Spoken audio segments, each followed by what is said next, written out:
Live. Everywhere. On netrootsradio.com.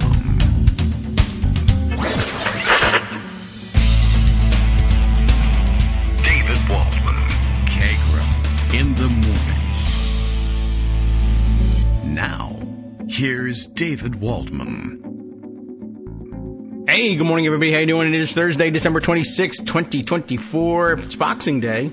For those of you who have any idea what the hell that is, we learned about it once, and we don't do it here in America, so whatever. Boxing Day is the day that Donald Trump pledges to get rid of women's boxing, apparently.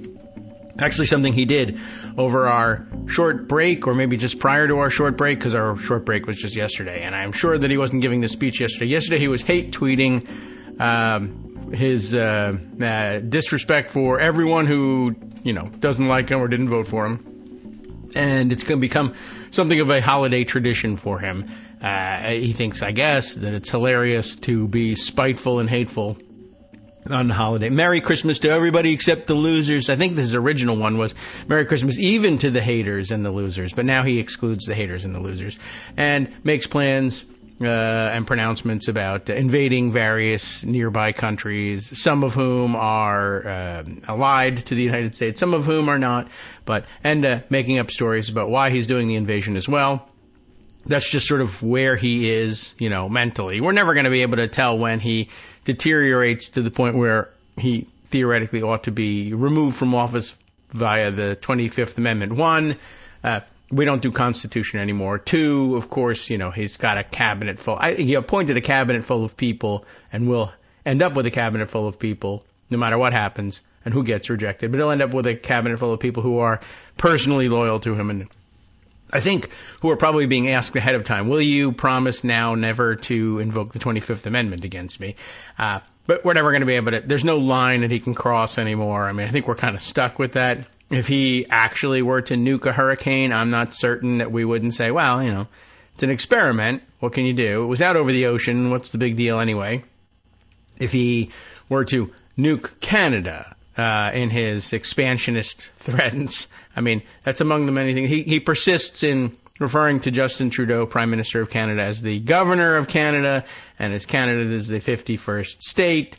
And and I guess he figures he's getting under their skin. But it's starting to get like, he wanted to withdraw from NATO before. Now there are people having to game out and answer questions about what happens with, say, the only thing any of us know about NATO, Article 5, the provision of the treaty under which I guess all of the signatories pledge to treat an invasion of one NATO member as an invasion of all, traditional treaty alliance kind of stuff. What happens? Another one of those things we didn't anticipate, and the founders, whoever they may have been in this case, didn't anticipate. What if it turns out that one of the main organizing forces behind NATO turns out to be the aggressor here and is invading other NATO countries? Why not? Let's not give that any thought, they figured right at the start, because, right. We're making a peanut butter and jelly sandwich. Well, what happens if someone tries to put ghost peppers in it? Well, don't. It's a peanut butter and jelly sandwich. But what if they do? Why would they? They want a nice, pleasant sandwich, not to burn their mouths out. But what if they do that? I don't know. We'll cross that bridge when we come to it. So what happens if the United States invades Canada? The United States overtakes Greenland. I don't know. There's no way to know. It kind of got to the point over the last day or so where I was just sort of watching social media and saying, I don't know. I've lost the urge to comment on the crazy stuff that he's done, at least on social media. I don't mind talking it out. It's, typing it out sentence by sentence, it just doesn't seem to interest me quite as much anymore. And of course, everybody's reacting to it, and I could retweet other people's reactions to it. In some cases I do when they have a particularly good one, but it is getting to the point where it's like, I don't know what to say.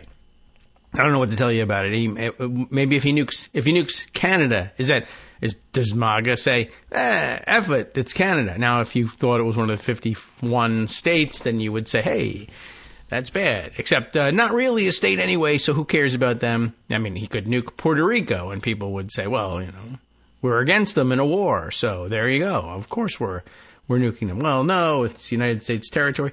I didn't learn that. Okay. Nuke San Francisco, maybe. Would that do it? Well, they had it coming to them. Oh, boy. I'm just not sure what there is as a limitation anymore. Of course, petty crime stuff, well, he's immune from everything. He can't be prosecuted while he's a sitting president, et cetera, et cetera. He can't be prosecuted afterwards either because something, total immunity. I don't know. And we're not going to know, when... perhaps through less peaceful or less than explosive means, something else happens to the country. Are we surrendering to Russia? Are we handing them nuclear secrets? Are we sharing all sorts of, strategic secrets with them? I don't know, and you'll never find out, and it's not treason, and it's not espionage anyway, because the president authorizes it. And was that classified? Well, it's declassified. And so... it's been a rough period. So perhaps you stayed at home and tried to concentrate on things closer to home and had a nice Christmas. And if it wasn't satisfactory to you, if you waited long enough, it turned into Hanukkah. And if you are not one of the practitioners of those two religions, but one of the, billions of people who actually believe other things, well, then it was just December 25th for you. And although maybe you enjoyed watching American cartoons or movies about the fact that America was supposedly celebrating Christmas, but at the same time also planning to invade its neighbors and kick everybody out. Okay, I don't know. Or maybe you focused on what was apparently the biggest news item of the day. I don't really know what to call it. Is it news? But I turned on my usual social media inputs and, in my feed, it was mostly talk about, hey, this is so dumb that everybody's talking about this. Beyoncé did an NFL game halftime show, and it was on Christmas, so they made a major production of it. It's a kind of a weird thing. The whole thing was weird. First of all, I guess the game was on Netflix. Do I understand that correctly? Here we are, another story about the disintegration of common cultural touch points in the fractured media landscape. I didn't watch the big football extravaganza, and I haven't watched them for a little while. But it is interesting. There's always been a Christmas Day game, I guess, and I'm not really sure why that is, or not always a Christmas Day game, but a Thanksgiving Day game they usually have. And the Dallas Cowboys are usually involved in that one. And here was a Christmas Day one, and what do you know? Dallas Cowboys, I guess, get involved in that one. I don't know. There's a lot of cowboy hats going on, but that's actually the Beyoncé thing. Anyway, she did a halftime show that looks to have been on the scale of a Super Bowl halftime show, which is kind of interesting and different. It wasn't even the Cowboys, but it was still a Texas game. So whatever it is, Texas wants to be involved in it. It's a holiday football game. Hallelujah. We'll have Texas involved. This was the Houston Texans and the Baltimore Ravens. And so she put on her big show, and it is cowboy themed because her album that she's promoting, her latest is cowboy themed. And I don't know, this seems to be being pitched as a cultural phenomenon, and maybe it is, and I'm not paying attention to it. But I guess it's supposed to be unusual that a black artist is reverse appropriating cowboy culture, which is, I say reverse appropriating advisedly.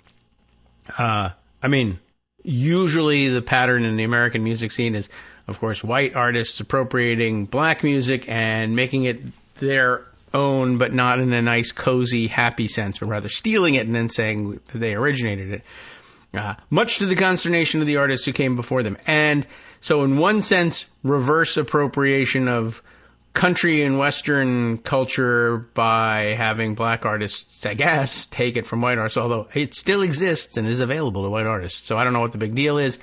in that sense, but also reverse appropriation, like it's a double reverse because actual cowboy culture was probably pretty heavily black because it was arduous work for low pay, and guess who they usually got to do that work for them?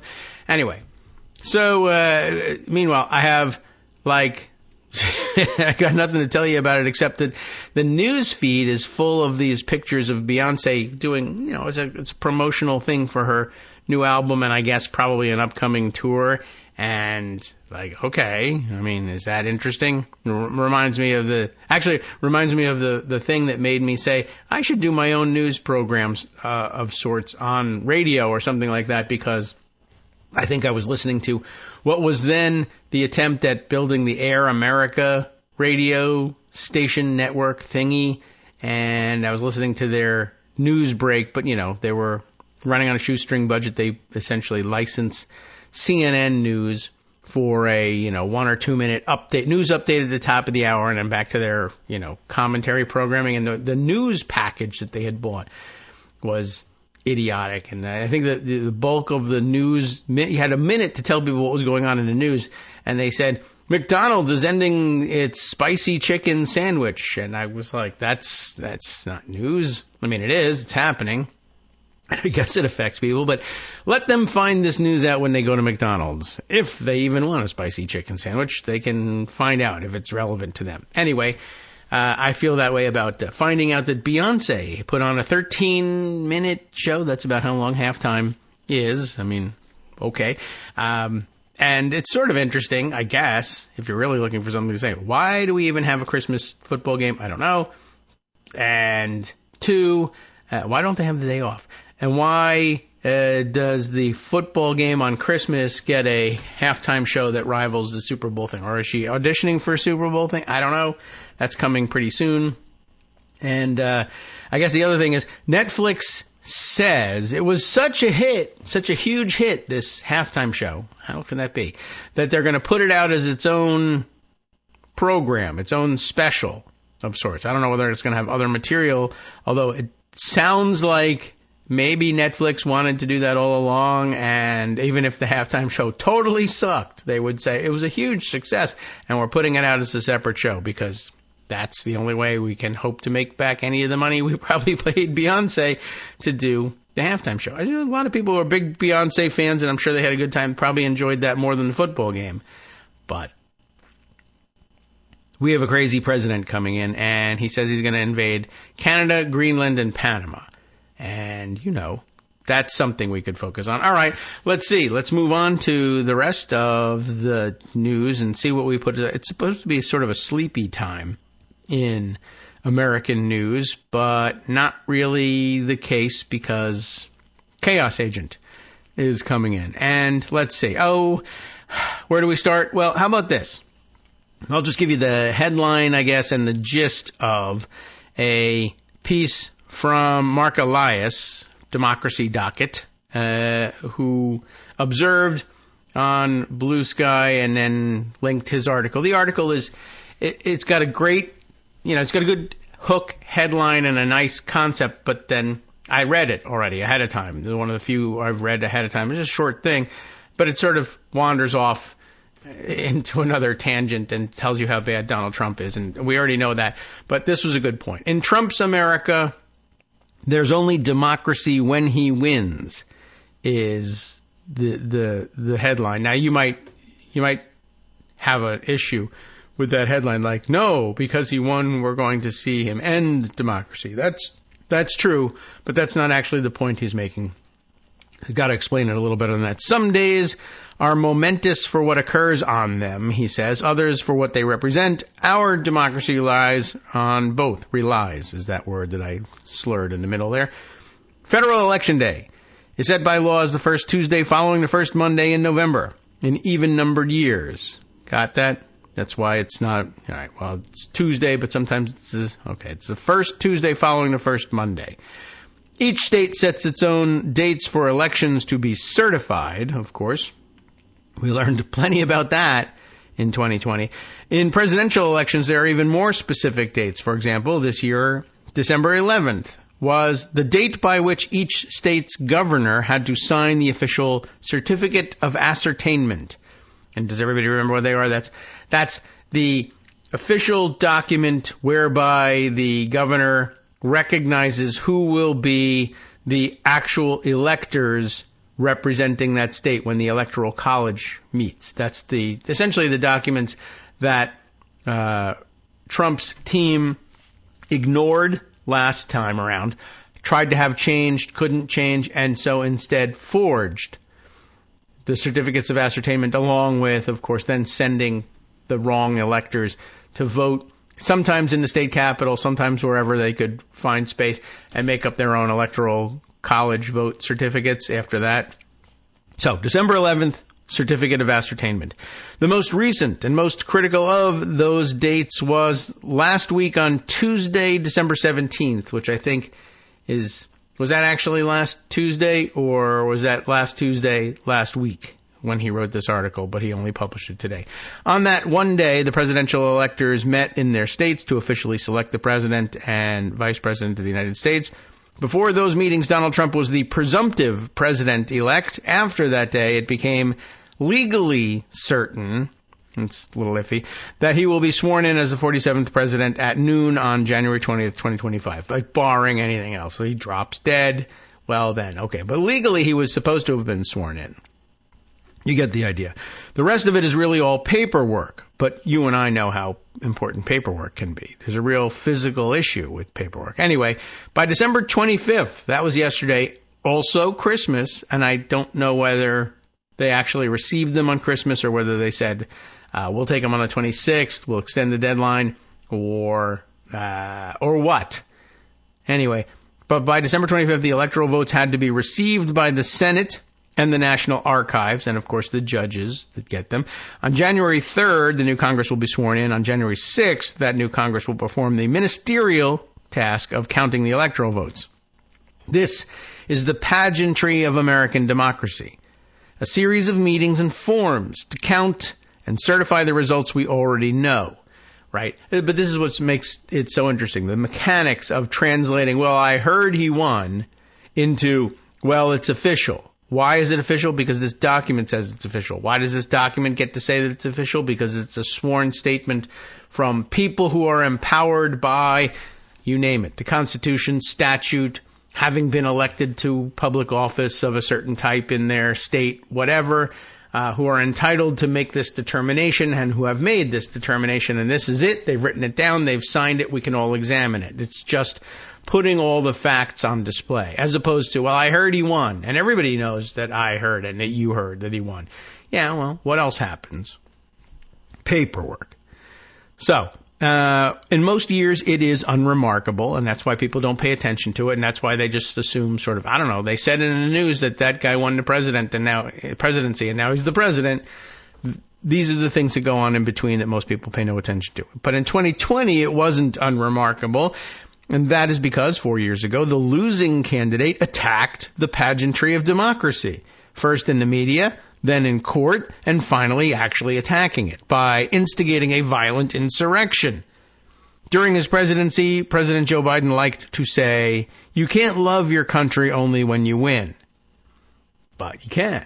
As it turns out, Donald Trump proved otherwise. While it may feel like the 2024 election was normal, this was the real point here. And I mean, there's lots of people walking around saying, well, at least we had a normal election this time, I guess, because no, there hasn't been a violent insurrection yet. So, though in 2020, at this point, there had not yet been a violent insurrection either, but it certainly looked like there was going to be one. At least if you were reading Twitter, it looked like it, unless you were an intelligence community analyst, in which case you said it doesn't look like anything. There were no false claims. Oh, I'm sorry. I should read this whole thing again. Well, while it may feel like 2024 election was normal, that is only because Trump won.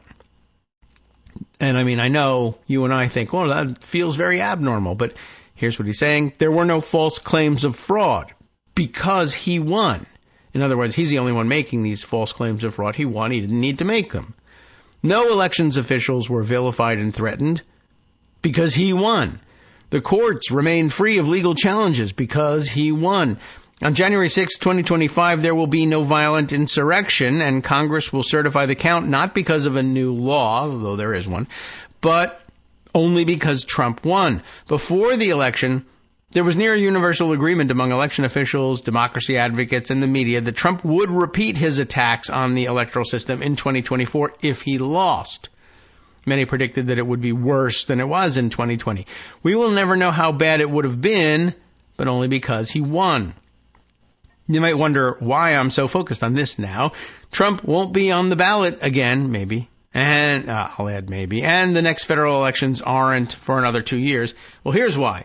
What Trump did to our elections, he's now doing to other institutions of our democracy. Trump is infamous for relentlessly attacking his political opponents until they give in. As soon as they praise him, all is forgiven. Now, at this point, very good point that he's making. And in case, in case we didn't stress that point well enough, I think I put aside somebody else's comment from Blue Sky, if I can find it, and reiterate this point. This is Nicole Hemmer.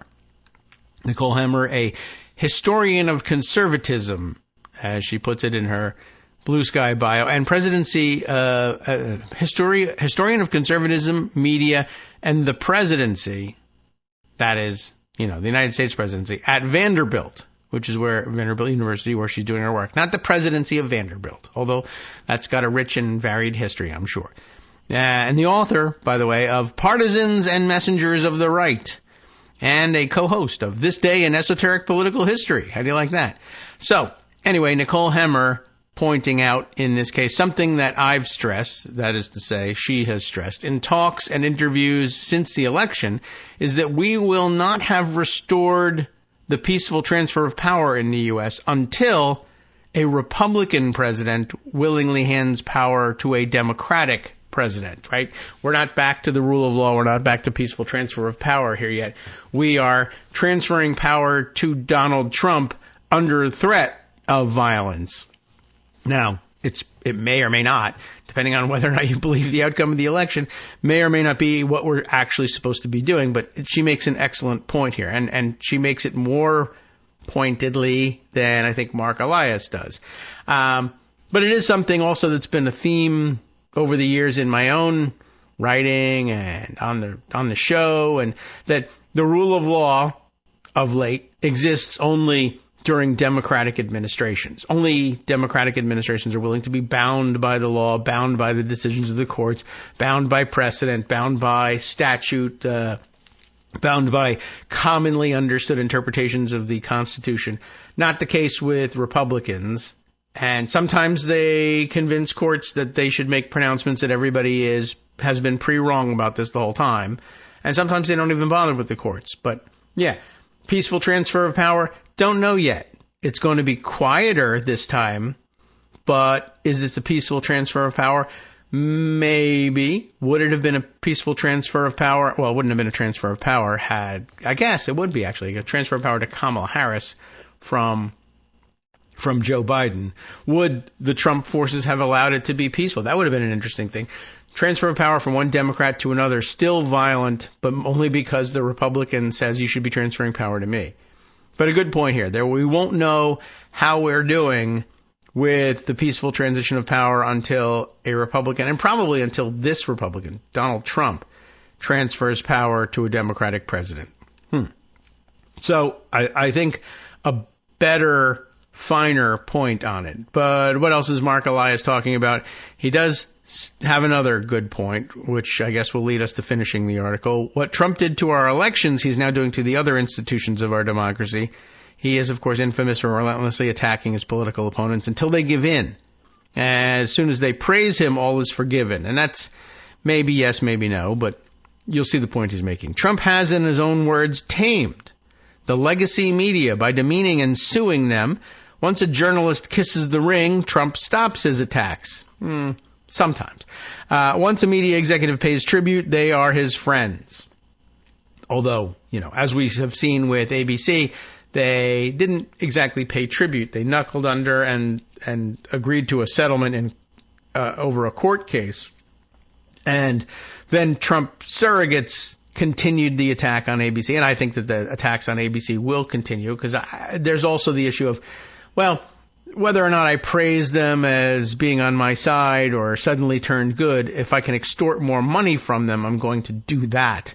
And I can probably do both simultaneously. Does it make any logical sense? No. Who cares? Anyway, business and world leaders have figured this out as well.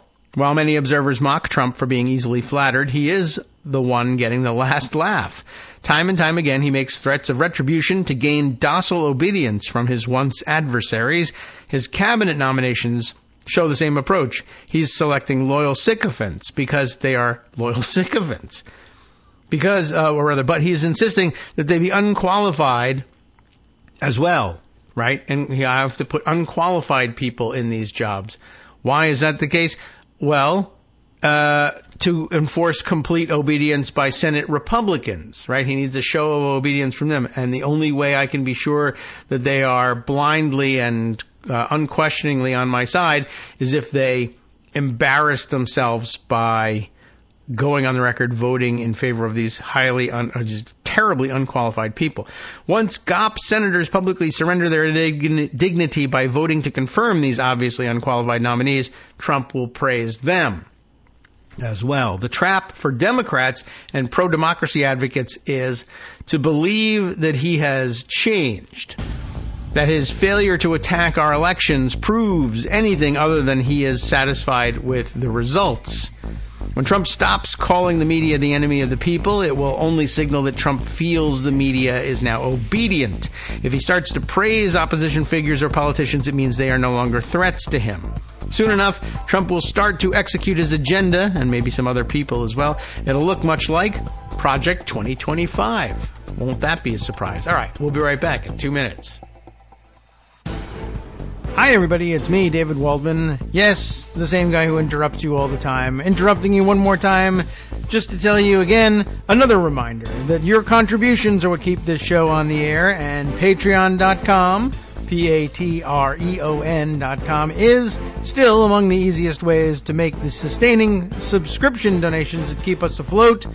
Are you ready for the pep talk about how our Patreon campaign is still going strong and growing? Well, too bad. Yeah, the plain fact is we actually are headed in the wrong direction, and whereas we once had about 175 monthly patrons, we're now actually down below 150. Time to recruit some more. Not exactly the kind of news I wanted to share, but there it is.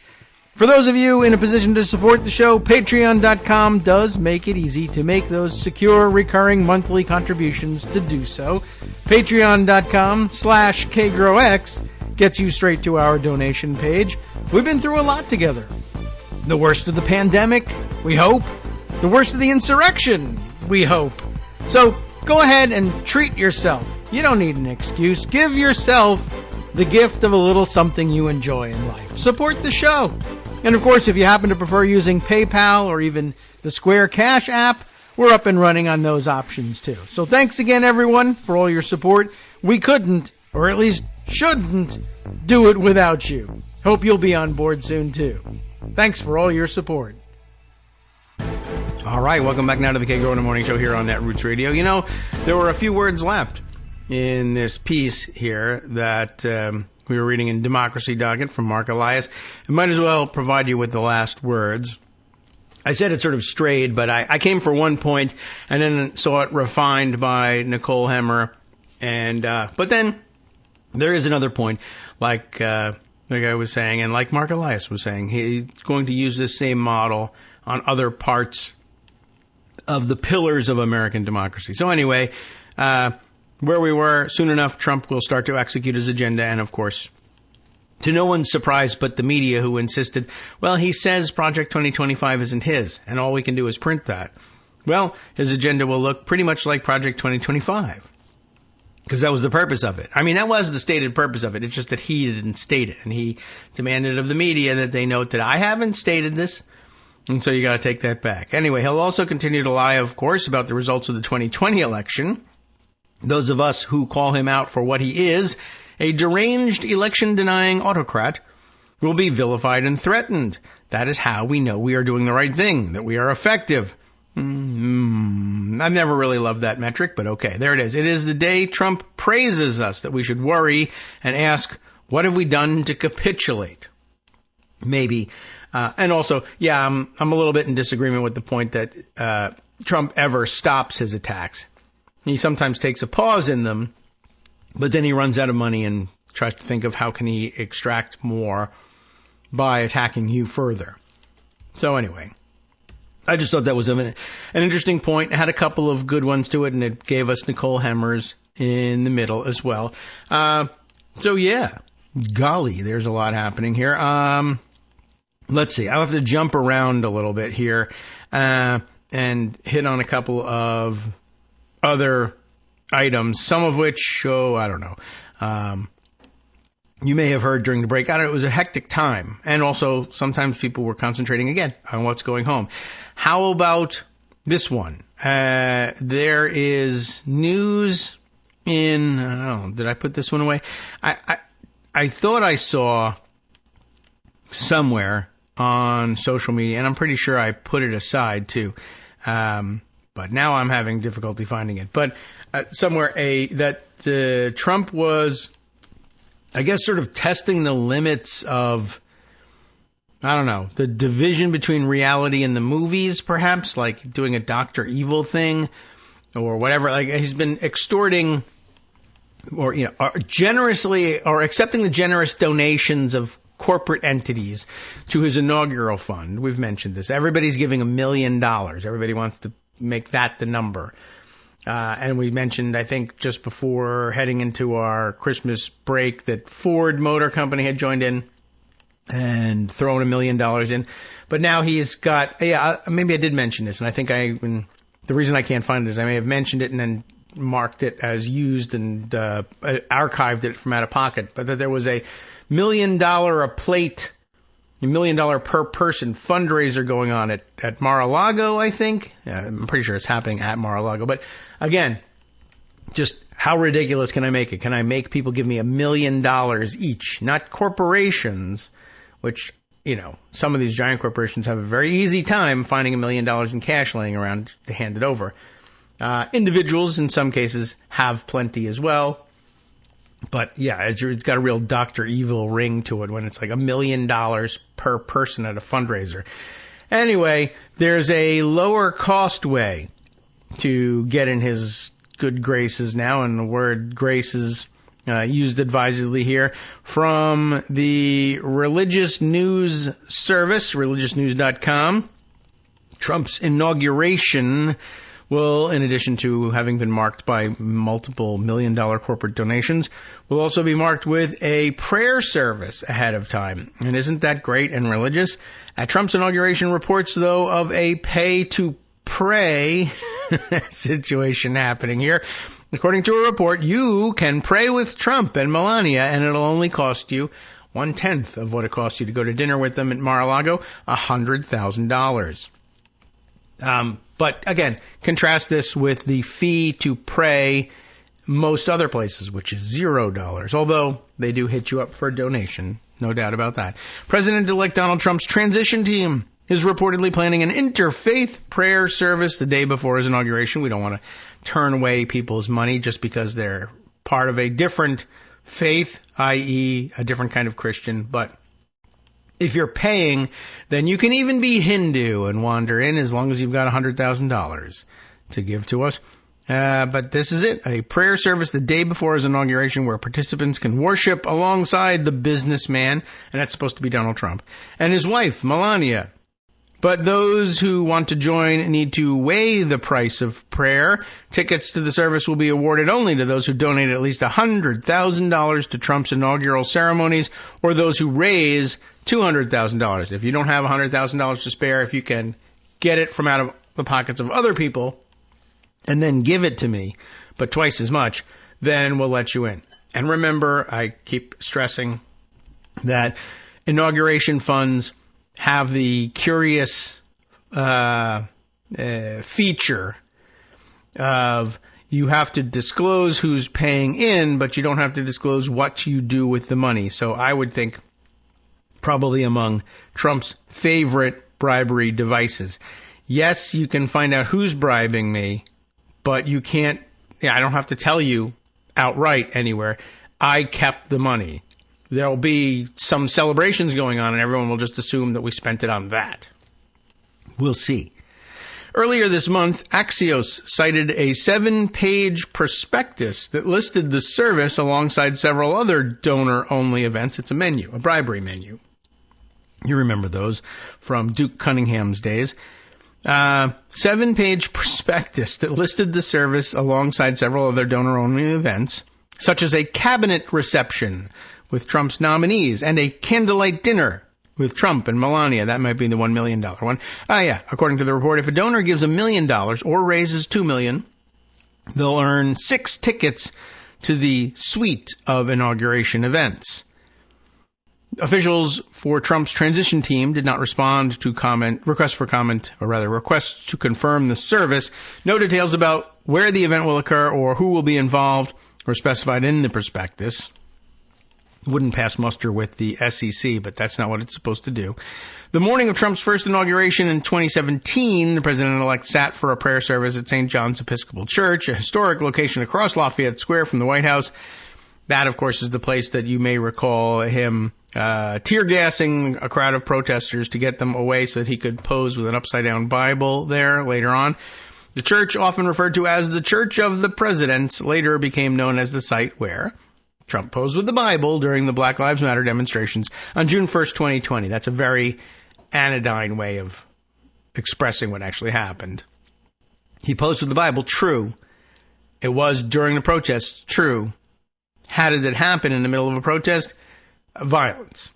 And of course, having his path there lined with soldiers and police. It's really rather amazing. We should have seen it coming. Among the racial justice demonstrators forcibly removed from Lafayette Square and the surrounding area, they are talking about it now, just before Trump's Bible photo op, were a seminarian and an Episcopal priest who, at the behest of the local Episcopal diocese, were handing out water to protesters from St. John's patio. At the time, the incident prompted outrage from the Right Reverend Marianne Budd, I guess Bud or Buddy, perhaps B-U-D-D-E, you tell me, who oversees the Episcopal Diocese of Washington, telling Religion News Service that she was horrified by the events of the day. And who knows? Oh, here's the bribe menu, or the suite of events here, by the way. Let's see. If you give $1 million, it says it right here. It's just like right out here in print. $1 million give or $2 million raise. What do you get? On Saturday, January 18th, you get 6 tickets to the Make America Great Again victory rally, 6 tickets to the cabinet reception, 2 tickets to the vice president's dinner. Who cares? 6 tickets to the One America, One Light Sunday service. Maybe that's this, the prayer thing. 6 tickets to the candlelight dinner on Sunday evening. And then on Monday, January 20th, 6 tickets to the swearing-in ceremony, 6 tickets to the parade, 6 tickets to the Starlight Ball, and hotel, booking for 4 rooms at Select Inaugural Hotel. Super 8, probably. For $500,000 give or a $1 million raise, there's a similar 4-ticket package. 2 tickets in exchange for a $250,000 give or $500,000 raise. $100,000 give or raise gets you 2 tickets, and $50,000 gets you, or 100 raise gets you 2 tickets to a smaller selection of those events. Same with the vice president's dinner. It costs you $1 million. Wow. Anyway, is there more? Sure, of course there is. A representative for St. John's, the church involved, declined to confirm whether they plan to host another inaugural service for Trump. They didn't bother telling them. I'm sure they need it somewhere else, like a mega church or a stadium somewhere. Texas pastor Robert Jeffress, a longtime Trump supporter who preached the sermon titled "When God Chooses a Leader" during Trump's 2017 inaugural service, told RNS last month he had not yet been asked to do the same this go-round, though he noted he's very enthusiastic about his election. Trump may well hear from Bud or Buddy or Booty again this year. this time in a worship service at the Washington National Cathedral, which traditionally holds an inaugural prayer service, usually in close partnership with whichever presidential candidate won the election. In 2017, Trump sat for a 70-minute service. You'll never see him do that again, unless he's speaking, at the cathedral that featured Bud, as well as a Catholic Archbishop of Washington and a local imam, among other religious leaders. They probably won't do that again either. The decision to host the 2017 event drew criticism from Episcopalians, including the Reverend Gary Hall, the cathedral's former dean, who said Trump, quote, violates any possible norm of Christian faith and practice. Yeah, look at that. The cathedral announced earlier this year it would be holding a, quote, service for the nation on January 21st, and that Bud will be preaching irrespective of who won. This will not be a service for a new administration. The very Reverend Randolph Marshall Hollerith, the cathedral's current dean, said in a statement released in October, rather, whichever party wins, this will be a service for all Americans, for the well-being of our nation, for our democracy, and the importance of the core values that must undergird our democracy. Well, don't get arrested. The Trump transition team did not respond to repeated requests regarding the president-elect's plans for the service or whether he plans to attend. Not that one, I'm sure.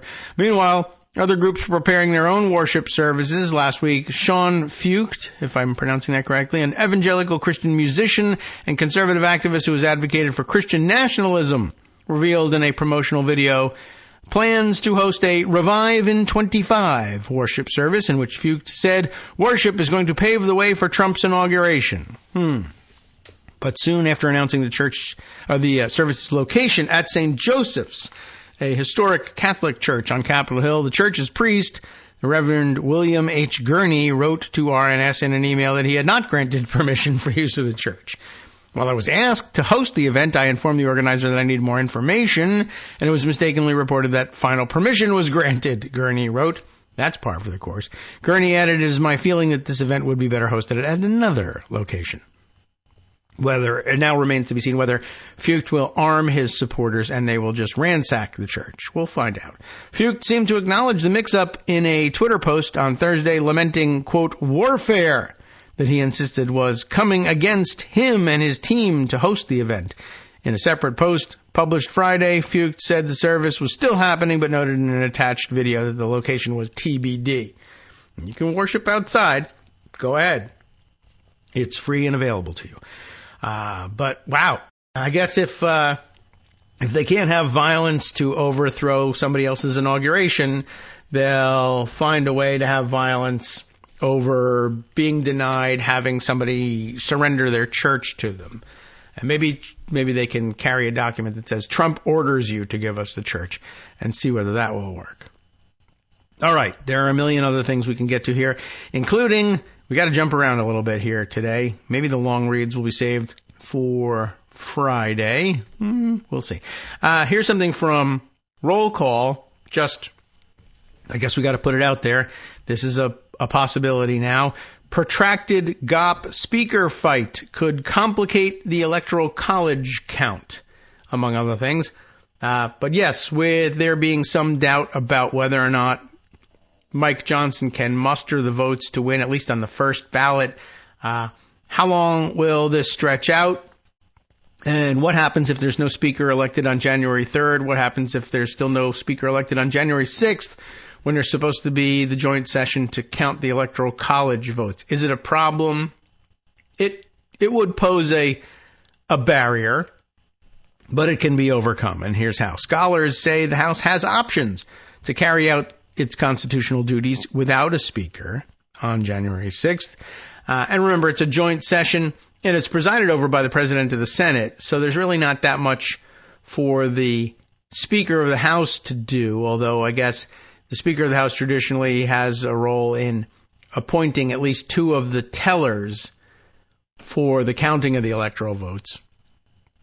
And I guess that would fall to somebody else and probably the clerk of the House. We've kind of been over these grounds, but let's see what John T. Bennett for Roll Call has to say about this. Lingering ill will among House Republicans after another messy spending fight could complicate Speaker Mike Johnson's bid to retain the House gavel and potentially the January 6th formalizing of Donald Trump's election victory. Maybe. Unless, I know, everybody's sort of fantasizing. Not everybody, but I guess sort of, well, it's mostly limited to sort of griftery, resistance types that, no, someone should object on January 6th. And they should. Of course, it's harder to get an objection heard these days, but someone should probably say, hey, how about that 14th Amendment, Section 3 thing we heard? I mean, probably most people who heard anything about it heard, well, didn't they have a court fight about that and the court said it wasn't applicable? Well, what the court said was that the elections officials in Colorado couldn't make that decision. It was really up to Congress. So, if you're going to have that decision made by Congress, somebody's going to have to bring it up in Congress. And this would be a pretty good time to do it. Not that they would win that vote, but, probably someone should put it on the record and say, he's actually disqualified. I mean, we've been through this and we did have an election and it is purported that he won, but there is this matter of the Constitution. Shouldn't we look at that? And what's interesting is, again, this would be another opportunity to say, well, we can solve this problem by waiving the disability. Of course, that requires a 2/3 vote of Congress.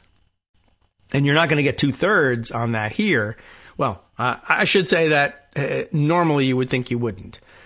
2/3 is an awful lot to get, but they do put together 2/3 for suspensions of the rules and the very few things that the House has managed to pass in the last couple of years. So it's not impossible, but on a question like this, unless, of course, the Democrats at that point say, well, for the good of the country, if they're still living in that world, I guess they could say, yeah, let's waive his disability. That would be embarrassing. Anyway, we'll stick to these other problems for the moment. As President of the Senate, Vice President Kamala Harris would be the presiding officer during this joint session of Congress on the day to complete the American presidential election process. It is a constitutional duty that essentially requires her to oversee the certification of her 2024 rival's decisive victory. It's not that decisive. Of course, it was extraordinarily close. And so, blah, blah, blah, blah, blah. And I don't know why you choose to use that framing, John, but I would have thought differently of it. Anyway, to get a swift and professional counting session, the House on January 3rd, or perhaps in the 2 following days, would need to elect a speaker in order for it to be swift and professional, who would then administer the oath of office to the newly elected and re-elected members. If a protracted speaker fight lasts beyond 1 p.m. on January 6th, when they're supposed to have the joint session, congressional scholars agree that there are procedural options that could help ensure the counting and certifying of electoral college votes that day, but that could prove difficult following yet another span of GOP infighting over government funding and the debt ceiling that saw Speaker Mike Johnson battling rebellious conservatives.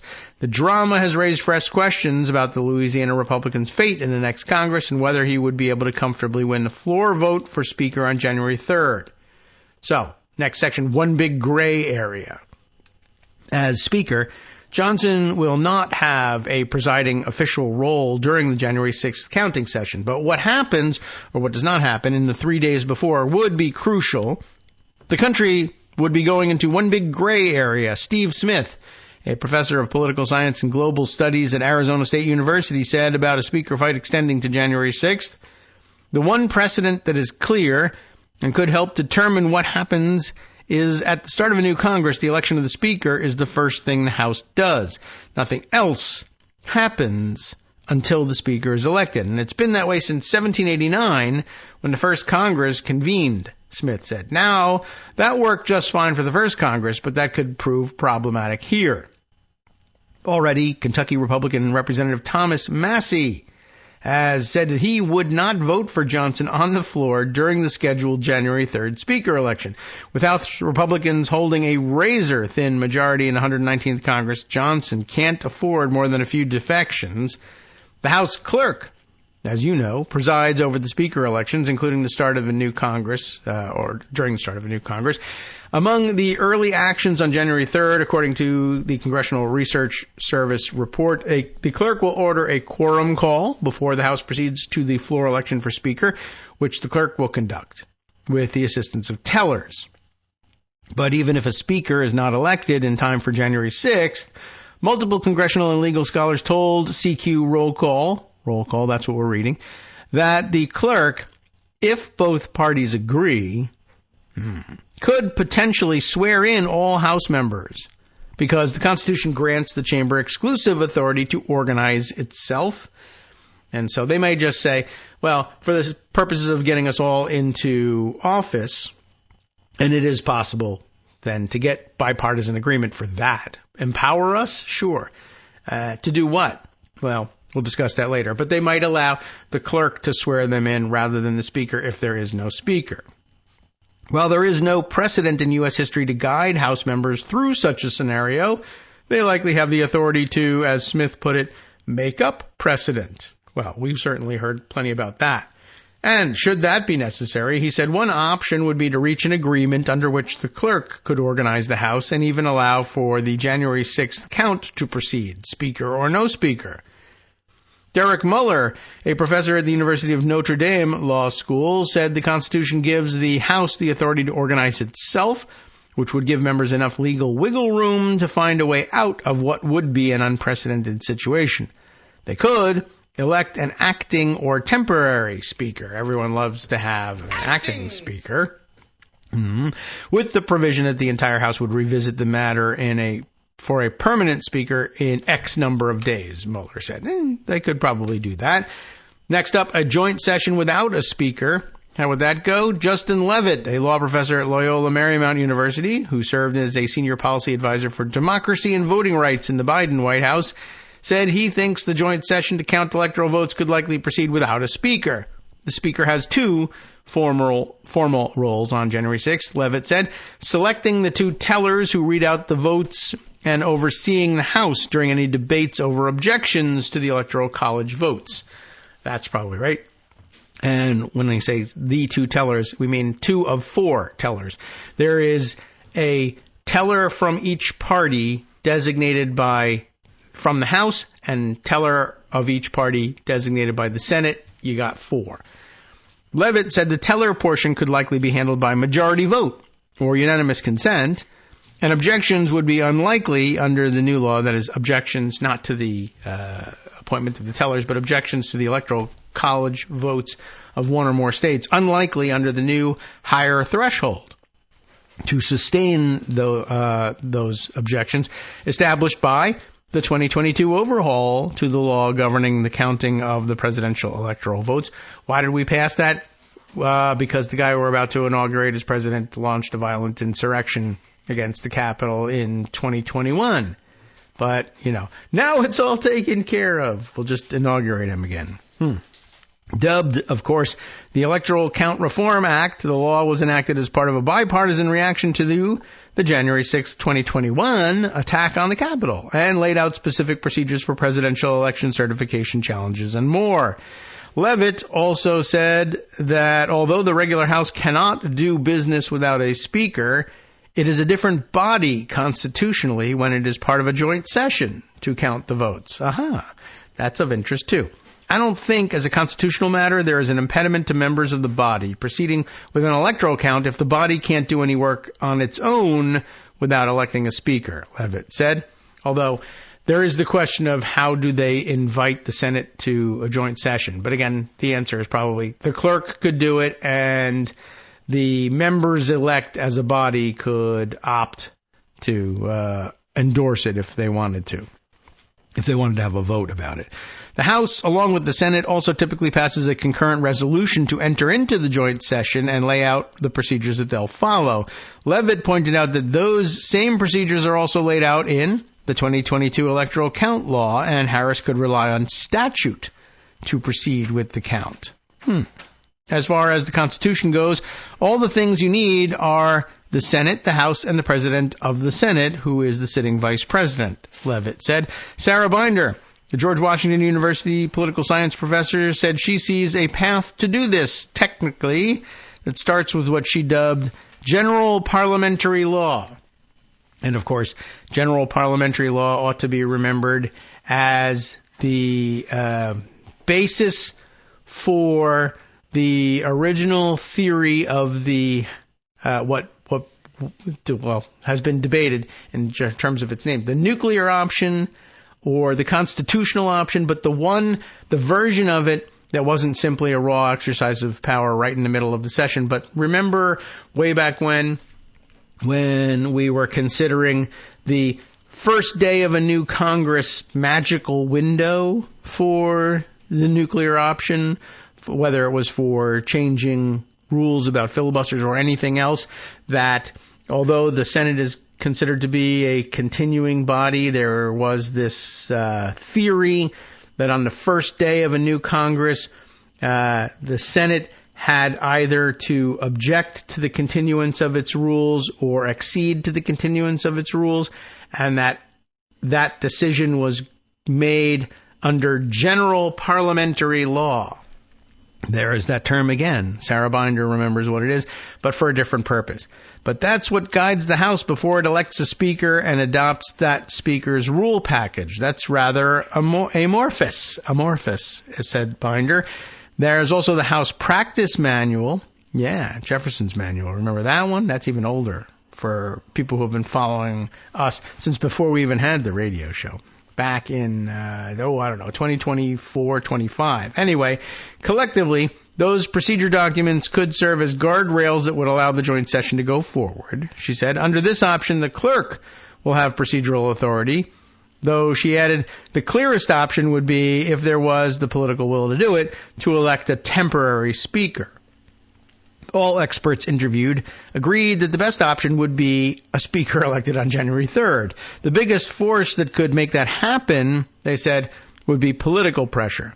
They would be, especially the Republicans, under tremendous pressure to select the speaker candidate and elect that person, Mueller said. Trump would be applying that pressure once it became a question of his election being official on January 6th, although I could also see him saying, who cares? That doesn't even matter to me. Of course, if Johnson cannot muster enough votes, another Republican would have to be willing to deal with a fractious conference and a mercurial Trump, and it's not clear who that might be. Anybody who wants it, California Republican Tom McClintock said Sunday on News Nation, obviously isn't in his right mind. And that could pose a problem. However, it doesn't pose a problem for the Republican conference because all of them are not in their right mind. So basically he's saying you could assign the job randomly. Why not just pass it around like they do with the presiding officer job? Everybody take a turn at it. That solves a lot of problems. All right, welcome back now to the Kagro in the Morning Show here on Netroots Radio. How about that? The reappearance of general parliamentary law. It's been a while since we had to deal with that one. But, okay. So I don't foresee the lack of a speaker precipitating any particular crisis, really. I mean, although I guess it could become really disruptive if someone were to make an objection, say, under the 14th Amendment objection to Trump's eligibility to serve as president, and the joint session had to suspend and the House and Senate return to their chambers and consider the objection individually, and there was no speaker. I mean, the clerk could preside over that debate as well. But, and what it comes down to is, I guess, would Republicans be able to, that would be a real amazing test. Could they muster, you'd have to force them to muster that razor thin majority. Everybody would have to be there. Everybody. And I mean, on January 3rd, January 6th, that's not out of the question. Most people are by that point back in Washington, but there's just always somebody who's gone. Wouldn't that be astounding if Republicans couldn't find somebody that they needed to muster a majority to overrule the objection that Trump was disqualified under the 14th Amendment? I can't imagine the Senate going along with it, though. And then we'd be right back where we were prior, I think, to the Electoral Count Reform Act of what do you do when the two houses don't agree. But I think you got to have the agreement of both houses. But it would be also very interesting to pose this thing as a preemptive, not as an object. I don't object to his eligibility. I want to clear his name. I offer a resolution to remove his disability, which of course would require a 2/3 vote. But in order to get to the resolution to remove the disability, you'd have to acknowledge a disability, and I don't know if they could get to that point ahead of time.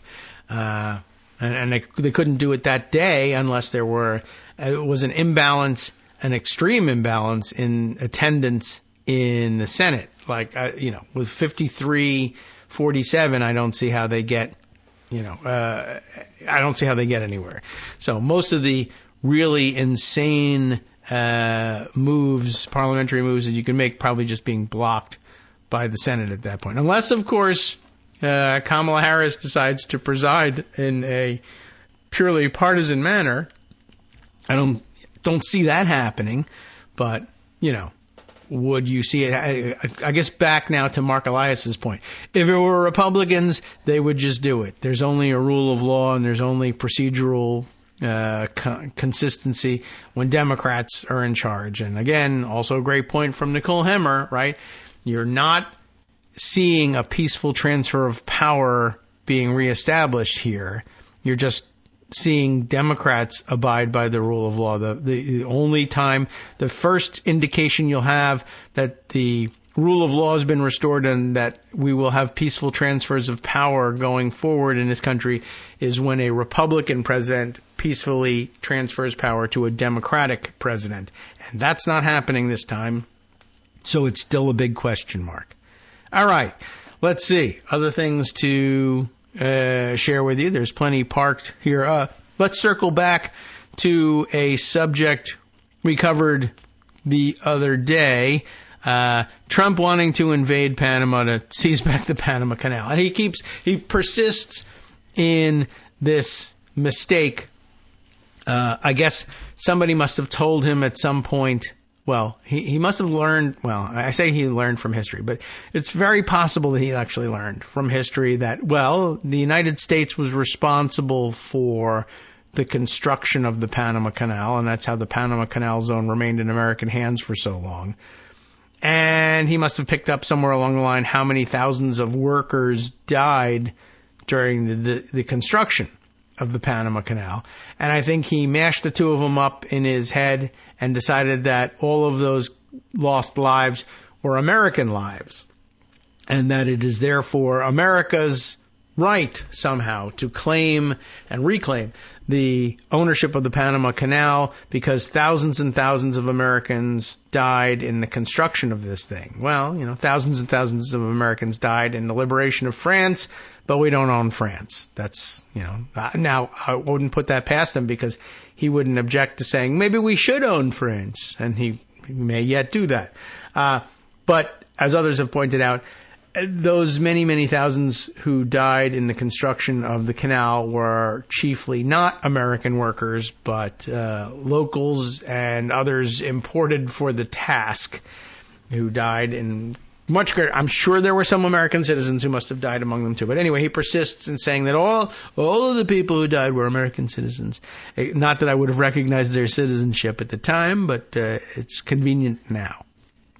Anyway, but among the many things that we've had to say about the Panama Canal, David Paquette, our frequent correspondent, writes in to say there's something we need to add to this mix. He said, in fact, that he wanted to respond to the discussion of the Panama Canal thing from a couple days ago, but he's been busy with the holidays, as we all have. Anyway, he does caution if someone has already written us about this and the reasons for the Panama Canal's current problems. These are the operational problems, not the jurisdictional problems. Well, then, fine. You can set this aside and ignore this. Well, no one did, although many of you probably thought about it. Remember when we were talking about Trump's had some criticism. Did Trump actually know about this and criticize it? I can't remember. But it came up in one of the articles that there was an issue with drought affecting water levels, which in turn affected, the abilities to transit the canal for larger and larger ships. And, we were just offhandedly in Trump mode, thinking, how could there possibly be a water shortage in the Panama Canal? It just connects two oceans. There's more water than you could ever want. But then, of course, we were realizing, it's probably, once I learned that, the water in the locks is actually provided by a nearby lake, right? And then saying, it's probably the case with all those gears and mechanical parts that work the locks. Maybe you don't want to flood them with salt water all the time. It would corrode the machinery. Maybe that has something to do with it. Well, there's more to it than just that, and David knows some about it. So here's some facts in case you want to build a canal at any point in between two oceans. Anyway, as David Paquette writes, this is probably more than we need to know, but it will serve as a rebuttal to the why don't you just use seawater argument. Put simply, are you ready for this? The filling of the canal's locks is gravity fed. That makes some sense, right? And that's just in terms of keeping things workable and cheap. Gravity fed versus pumping, which is, of course, machinery, fuel, expensive, right? Gravity fed from Gatun Lake, a man-made, rain-fed reservoir that is higher than the highest point of the canal. That's how the gravity thing will work. The prolonged drought has reduced the replenishment rate of the lake by more than 40%. So that's problematic all by itself. Other factors have strained the lake's ability to cope with the demands that it has faced over time. The ship traffic through the canal was originally about 2,000 ships a year. It is now about 14,000, so a lot more, right? And to accommodate modern ships, the locks were widened and deepened about 10 years ago. So each cycle of its locks now requires significantly more water than it did before. Gatun Lake was likewise deepened at the same time, but rainfall has not kept up with the canal's demands. Surprise. It's an environmental thing, a climate change problem causing difficulty, I would guess, at the Panama Canal. But of course, that will never be acknowledged by Trump. Gatun Lake and the canal's water system also serve as this was a convenient pairing of these jobs. They serve as the municipal water source for Panama City, whose population, you may have guessed, is now more than, well, you might not have guessed this number, 20 times larger than it was when the lake was first built. So they needed to enlarge the lake just for that, much less the Panama Canal. The lake also supplies water to the area's wildlife, but who cares about them? They don't even vote. So injecting salt water into the system would be both an ecological and human catastrophe, right? Salt water in our drinking water, bad news. Well, I didn't know that. And I guess I would have said, well, then don't, which they did. That is to say, they didn't. So, no, you don't want to inject salt water into Gatun Lake, certainly. And for other reasons, you probably don't want salt water in those locks. Using salt water in the canal may or may not be corrosive to the equipment. Probably. I'm not sure, he says. But it would certainly be prohibitively expensive to do so, even without this other problems, right? That's because it would require pumping the water in there, right? How do you, again, it's just when we're just saying things like we imagine Trump would.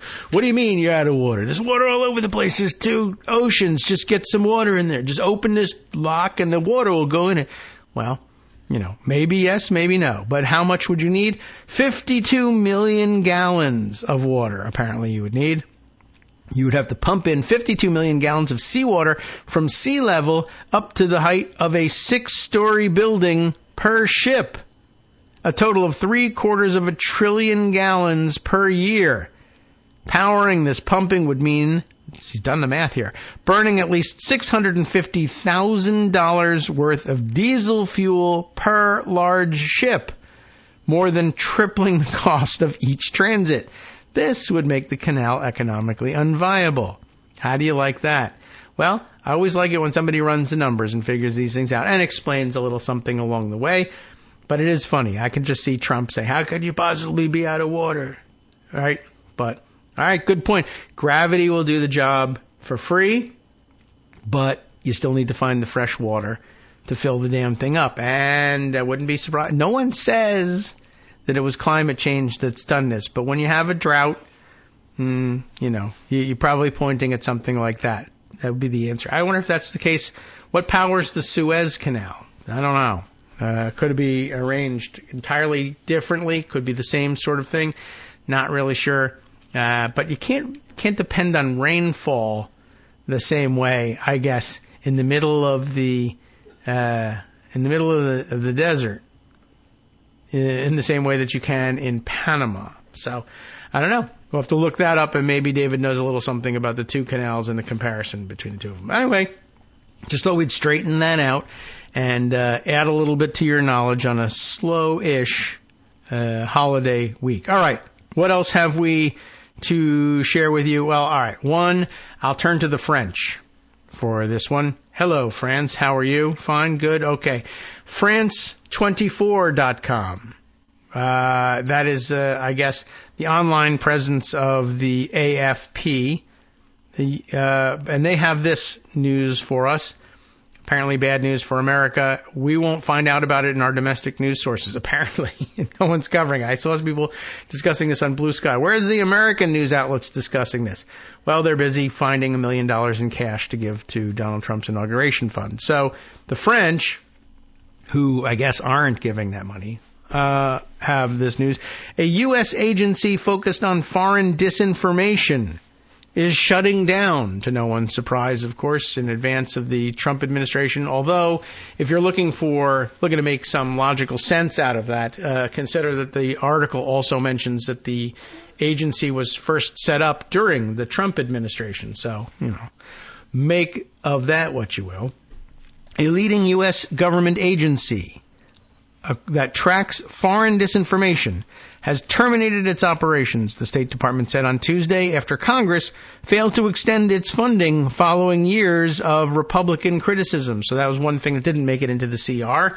How do you like that? Now, again, for the French to say that this is a leading U.S. government agency is not the same as Americans agreeing that it's a leading U.S. government agency. What agency is it? Do you know? I don't. How leading could it be? I know the State Department, and I imagine that they should be in charge of such a thing, but I don't know anything about this agency, and it's only been around since 2016 or so, which I guess means that it was initiated under the Obama administration, but launched formally. All the work was done, and they finally got it up and running during the Trump administration, which is ironic and weird, but more in keeping with their philosophy, of course, is its termination. So let's read about it. The Global Engagement Center. That doesn't sound like a Trump administration initiative, does it? A State Department unit established in 2016 shuttered on Monday at a time when officials and experts tracking propaganda have been warning of the risk of disinformation campaigns from U.S. adversaries such as Russia and China. Well, of course, those aren't adversaries anymore. Russia is our friend, and China enjoys the most beautiful chocolate cake at Mar-a-Lago. The State Department has consulted with Congress regarding next steps, it said in a statement, when asked what would happen to the GEC's staff and its ongoing projects following the shutdown. The GEC had an annual budget of $61 million and a staff of around 120. Its closing leaves the State Department without a dedicated office for tracking and countering disinformation from U.S. rivals for the first time in 8 years. Oh, no. And yikes. Amazing that they even operated, though, during the Trump administration. And interesting that they were established under the Obama administration, despite the fact that Obama was cowed by Mitch McConnell, of all people, out of actually telling people what was going on with misinformation surrounding the 2016 election and, of course, collusion during the campaign between the Trump campaign and Russia. But a measure to extend funding for the center was stripped out of the final version of the bipartisan federal spending bill that passed through the U.S. Congress last week. The GEC has long faced scrutiny from Republican lawmakers who keep getting called out, I guess, on these things. You guys are the ones believing the disinformation. Well, either do something about it, that's one solution, or stop telling us about it, which is a different solution. It costs less, though. But Republican lawmakers, of course, accused it of censoring and surveilling Americans. It also came under fire from Elon Musk, which is what really did it, who accused the GEC in 2023 of being the, quote, worst offender in U.S. government censorship and media manipulation, and called the agency a, quote, threat to our democracy.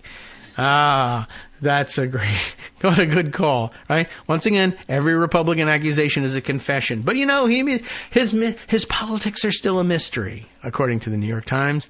Can't really pigeonhole that guy. He only spent $250 million electing Republicans, probably just for fun, just to look bipartisan. Anyway, the GEC's leaders have pushed back on those views, except they now have to shut up and go away, calling their work crucial to combating foreign propaganda campaigns. Now, I don't know how crucial it is. I don't know how good a job they're doing, but it's a job that needs doing. I don't know if they were doing it. But anyway, Musk has loudly objected to the original budget bill that would have kept the GEC funding, though without singling out the center. He didn't make any mention of that. We didn't call that out as a reason for his objections. The billionaire is an advisor, of course, to President-elect Donald Trump. This is a French outlet here, and has been tapped to run the new Department of Government Efficiency. That's DOGE. They didn't enclose it in scare quotes because I don't think they're clear on the fact that it's not a real thing. And it can't just call itself a department. Anyway, they are claiming, not the French, but DOGE, claiming that they are tasked with reducing government spending. In June, James Rubin, special envoy and coordinator for the GEC, announced the launch of a multinational group based in Warsaw to counter Russian disinformation on the war in neighboring Ukraine. Finland would have been another good location for it, of course, because of the work that we once read, a couple of years ago now, about how they actually have a national program of education for their kids, teaching them how to read the news critically and spot disinformation in the news. That and raking their forests, two huge achievements for the Finns, who are, again, by the way, back in the news, having to deal with rogue international, but Russian-controlled apparently, shipping, Russia and or Chinese, as a matter of fact, controlled shipping, that are making a habit now of dragging their anchors in international waterways where there are important cables carrying the internet across spans of water, this time cutting off a cable between Finland and Estonia, itself also in the news because of Russian aggression, by the way, just to tie it all together for you. We'll see if we can get to any of those things later in the week. The State Department said that the initiative known as the Ukraine Communications Group would bring together partner governments to coordinate messaging, promote accurate reporting of the war, and expose Kremlin information manipulation. But of course, in this country, there is two major political parties, and one of them is pro-Russia and anti-Ukraine, to the extent that disinformation helps turn the tide of Russia's war against Ukraine. Republicans are for it. They are actively, vocally, and out front, in most cases, in being anti-Ukraine. There are a few old school Republicans who still believe in the idea of actually penning in Russia, but they are out of influence in the Republican Party. The State Department, oh yes, we just read this one. In a report last year, the GEC warned that China, don't forget China, was spending billions of dollars globally to spread disinformation and threatening to cause a sharp contraction in freedom of speech around the world.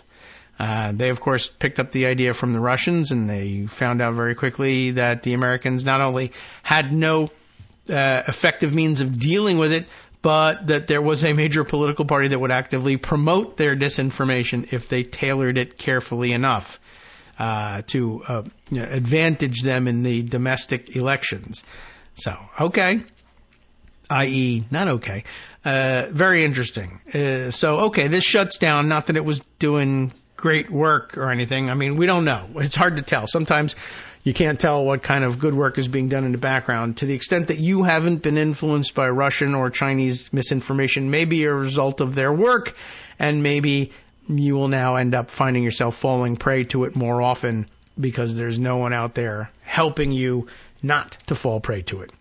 I mentioned the various Nordic Europeans in the news. Politico Europe. Now I'll just switch gears and do a little bit of foreign affairs stuff. Politico Europe has this story which otherwise ordinarily probably wouldn't make our radar.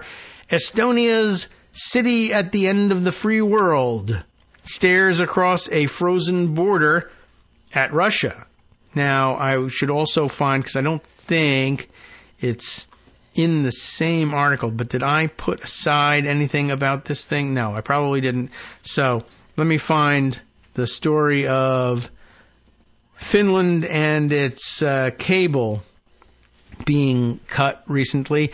Undersea power cable linking Finland and Estonia breaks down. That's what the top story is in the AI version of things. AP News puts it this way: undersea power cable linking Finland and Estonia hit by outage, prompting investigation. Their story is, I guess, they're still not able to just pin it on anybody in particular, even though I think they're pretty sure that it got cut by this anchor being dragged by this boat, the boat having been seized by the Finnish Navy.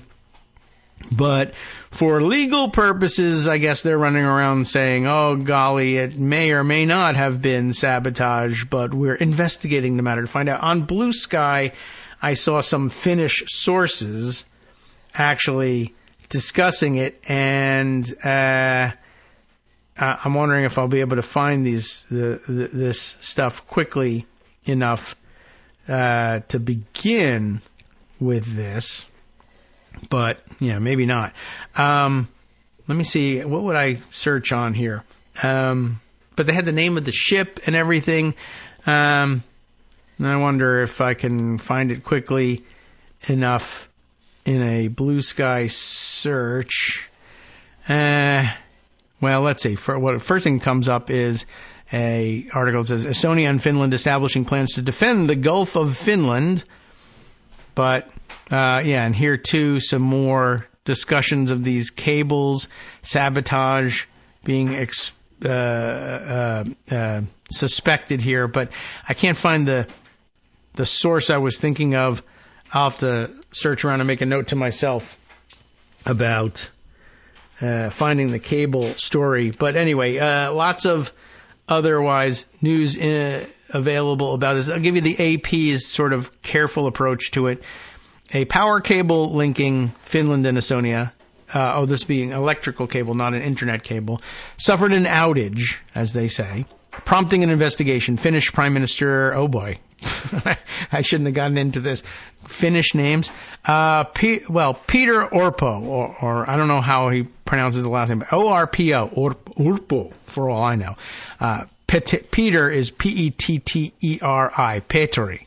So, maybe right, maybe wrong on the pronunciation. But writing on X still, for some strange reason, Orpo said that power transmission through the Estlink 2 cable, Estonia, I guess, Estlink 2 cable stopped on Wednesday, and authorities were, quote, investigating the matter. He said interruption would not affect electricity supplies in Finland. Estonian network operator Elring, maybe, that's the spelling of it, said there was enough spare capacity to meet power needs on the Estonian side. Public broadcaster ERR said on its website, authorities have been on edge about undersea infrastructure in the Baltic. 2 data cables, that's the confusion there, one running between Finland and Germany, and the other between Lithuania and Sweden, were severed in November. Germany's defense minister, is there one now? I mean, their government has collapsed. I'm sure somebody's in charge there. Defense minister said officials had to assume the incident was sabotage, but without providing evidence or saying who might have been responsible. The remark came during a speech in which he discussed hybrid warfare threats from Russia, the Nord Stream natural gas pipelines. You may remember that one. That once brought natural gas from Russia to Germany were damaged by underwater explosions in September of 2022. Authorities have termed it sabotage and launched criminal probes. The Estlink 2 cable was down for much of the year to repair damage from a short circuit that may have been caused by the cable's complex positioning, ERR reported. So there are 2 Estlink cables that are of interest, both having mysteriously been damaged, one most recently by a boat that was like, hey, we have an anchor, holy cow, we're dragging it for hundreds of miles. Yeah, that seems really weird. We're only dragging it in this one area. Well, anyway, Estonia has even more problems with that, of course, with Russia, like, for instance, once having been swallowed up entirely by Russia and always living in fear that it may happen again. But that provides the background to another story that will sort of add to another piece of the puzzle here.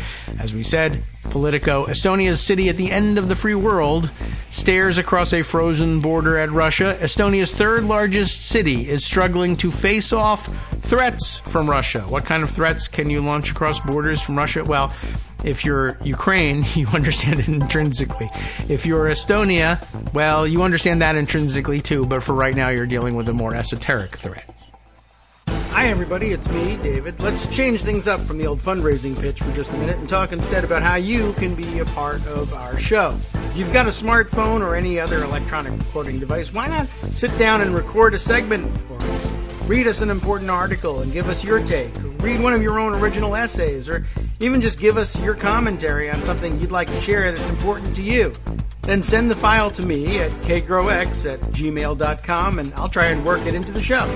Short segments, a few minutes in length, are easiest to fit in. And of course, I can't always guarantee that I'll be able to play everything, but if you've ever shouted at your radio or TV about something you wish was being covered, here's your chance to change that. Make the show your own. Send your submissions to me at kagrox@gmail.com.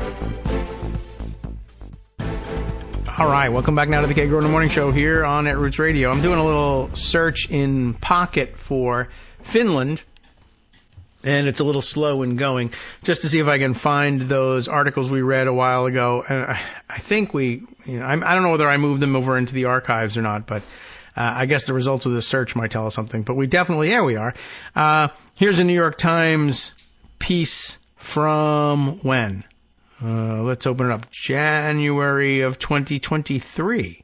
So, it's been a while. How Finland is teaching a generation to spot misinformation. I know we discussed it for sure. The Nordic country is testing new ways to teach students about propaganda. Here's what other countries can learn from its success. Well, too bad for that.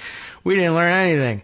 But anyway, I knew that was out there, and maybe we can put it in the roundup for everybody to read, and I'll read it over a little bit myself and see whether it needs to be brought back into the discussion here. The only problem with it is there are people in this article, and they're Finnish, and their names are Harlem Flurner, and I don't know, and I'm never going to be able to pronounce them, but the Finnish names seem to me to be a lot harder to deal with because totally different language than most of the other Nordic names. I don't know. I guess there's just more Swedes, Norwegians, Danes, etc. in the United States, and we've gotten used to pronouncing their names in ways that we haven't with Finns. And of course, the difference in the language does not help. It helps them. They're doing fine. Me, I don't know. I'm in trouble. Anyway, let's stick to the current news. I mentioned Estonia has a problem. What's going on? Who's reporting this, by the way, for Politico Europe? That is to say, Politico.eu. Joshua Posener. Maybe that's the pronunciation. We'll guess on that one, unless it's Posaner. Anyway, this snow-covered border bridge in Narva, Estonia, is a bridge between two medieval fortresses in a Russian-speaking corner of Estonia, and it just might be, where World War III starts, in case you're, a history buff from the future. The city of Narva, squeezed along Estonia's border with Russia, has been at the center of efforts to resist what it claims are near constant provocations from Moscow. From satellite navigation jamming to snatched border demarcation buoys, blaring propaganda, surveillance drones, and buzzing blimps marked with the Z of Russia's armed forces. Remember that they emblazoned their equipment with a Z to identify it when operating inside of Ukraine. Well, they're doing it in Estonia too. We are not intending to start a third world war, but we see the constant attempts to provoke us to do something which would have a higher impact, said Egert, Beletchev, maybe? That's my best attempt at that pronunciation. The Director General of Estonia's Police and Border Guard Board, that's right, Border Guard Board, B-O-A-R-D, on a snowy December afternoon in Narva. And, of course, strained English construction there, but damn sight better than I'm doing with my Estonian, I must say. About a quarter of Estonia's population of 1.4 million is ethnic Russian. That, of course, by design, but hey. Anyway, most hold Estonian citizenship, and a majority feel close ties to Estonia, but the Kremlin is a past master of exploiting ethnic differences to claim a special role in protecting the Russian diaspora. Because, everyone knows the worldwide huge threat from Estonians, to Russians in particular. Anyway, but where were we with this? Yes, right. They claim this special role in protecting the Russian diaspora. It's done that in Georgia and Moldova, and that was the pretext for its invasion of Ukraine. The worry is that the Kremlin could play the same card and try to seize eastern Estonia with its large population of ethnic Russians, like they did in Ukraine. That's the claim there. And then dare NATO to launch a global war in response. You think your Article 5 works? Let's see. A failure to react would show that NATO's Article 5 common defense provision is meaningless. Of course, another way to disarm Article 5 would be for one NATO ally to invade another, like the United States, either in an outright invasion or in a border dispute or some sort of territorial claim, either with, say, Canada or Greenland, Denmark as, I guess, sovereign over, for whatever reason, over Greenland. Anyway, many ways to prove that Article 5 is meaningless, just as there are many ways to prove that the 14th Amendment is meaningless. Russia's president, Vladimir Putin, perhaps you've heard of him, he even suggested in 2022, not long after Moscow launched its all-out war in Ukraine, instead of the secret one that they began in 2014, that Narva is historically part of Russia. Hey, why don't we try that? And I'm sure pretty soon Donald Trump will say that as well. Canada was historically part of America. It wasn't, but let's just say that it was. Well, I mean, I guess he's got more of a claim on Narva, or at least eastern Estonia, possibly having once been, I'm sure it was, once part of Russia. Of course, it was part of the Soviet Union. There's that too. But Russia prior to the Soviet Union, yeah, that too. Because, it was an imperialist Russia. They were grabbing things all the time. Most of northern Italy was part of Austria once, but no one talks about that anymore. Narva, the third largest city in Estonia, is closer to St. Petersburg than it is to Tallinn, the capital of Estonia. And so, that will cause issues. I mean, not really, nor I'm closer to a lot of things. I'm closer to West Virginia than I am to, I don't know what, New Jersey. But am I part of West Virginia? I am not. There's a border here. Lots of things are closer to other things. But okay, that's what they lean on. And it's of interest. Closer to St. Petersburg than it is to Tallinn. Of its roughly 56,000 inhabitants, Narva, 96% speak Russian, and a third hold a Russian passport. And again, that could be of some interest. Lots of people speak Russian in the United States, but again, we're not Russia yet. It just doesn't mean anything. I mean, I don't know. I guess Estonian is, markedly different, but probably the 96% who speak Russian probably also speak some Estonian, and apparently a little English as well. But a third hold a Russian passport. Well, that is something. Describing the city as the end of the free world, that is to say the edge of the free world. The end of the free world is what we're experiencing on January 20th. Belitchev, and how am I pronouncing it? It's B-E-L-I-T, S with a, I gotta learn these diacritical marks, but the S with a little, I don't know what, over the top of it. What do you call that thing? S-E-V, really? B-E-L-I-T-S-E-V. I'm guessing that I'm going to make that into Belitchev and say that S becomes S-H or maybe even a ch sound, Belitchev. Maybe? I don't know. Anyway, describing the city as the end of the free world, Belitchev, an ethnic Estonian security official, doesn't think Estonia's NATO allies are prepared for what might happen here. Oh, we're not. There are some 900 British soldiers deployed in the country as part of a multinational NATO force at the Tapa Air Base west of Tallinn.